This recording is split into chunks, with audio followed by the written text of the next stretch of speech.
5.2 का उदाहरण नंबर 5 तक कर रहा है। उदाहरण नंबर 5 देखिए कर रहा है, वह एपी निर्धारित कीजिए जिसका तीसरा पद 5 है। क्या है? तीसरा पद 5 है और सातवां पद 9 है। तो एक एपी निकालना है। क्या निकालना है? एक एपी निकालना है जिसका तीसरा पद दिया हुआ है। तीसरा पद क्या है? 5 है। सातवां पद क्या है? 9 है। तो उदाहरण नंबर कितना है?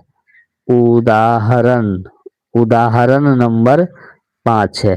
तो देखिए एनसीईआरटी का उदाहरण भी बोर्ड में बहुत ही महत्वपूर्ण पूछा जाता है। तो देखिए वह एपी निर्धारित कीजिए जिसका तीसरा पद 5 है। तो तीसरा पद दिया हुआ है तो ए थ्री बराबर क्या है? 5। ए3 है तो इसको क्या लिखेगा? a+2d। a+2d बराबर क्या लिखेंगे? 5। इसको लिख लीजिएगा समीकरण 1। क्या लिखेंगे? समीकरण 1। अब यहाँ पर अगला देखिए आगे कर रहा है सातवां पद ए7 बराबर क्या दिया हुआ है? 9। क्या है? 9। अब ए7 को हम लिख सकते हैं क्या? a+6d। क्या लिखेगा? a+6d बराबर 9। ये समीकरण 2 हो गया। क्या हो गया? ये समीकरण कितना हो गया? तो ये समीकरण 2 हो गया। अब 1 और 2 को हल कीजिए तो यहाँ देखिए a प्लस हो जाएगा 2d और बराबर में क्या हो जाएगा?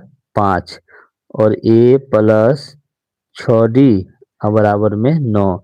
समीकरण 1 हो गया, समीकरण 2 हो गया।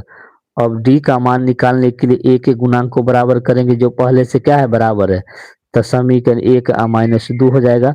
समीकरण 1 -2 के 1 में से 2 घटाइएगा तो दोनों का चेन समान है, घटाव क्रिया होगा तो नीचे चेन बदल जाएगा, ये प्लस है तो माइनस, ये माइनस, ये माइनस, ए से ए कैंसिल, यहाँ पर क्या हो जाएगा? -4d हो जाएगा।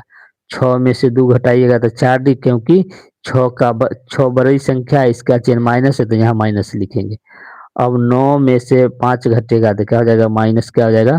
तो यहाँ पर हो जाएगा आपका -4 हो जाएगा। क्या हो जाएगा? -4। माइनस से माइनस कैंसिल, 4 से काटेंगे 4 इकाई 4, तो डी का वैल्यू क्या हो जाएगा? 1 हो जाएगा। डी का वैल्यू क्या हो जाएगा? तो डी का वैल्यू 1 हो जाएगा। अब क्या करेंगे?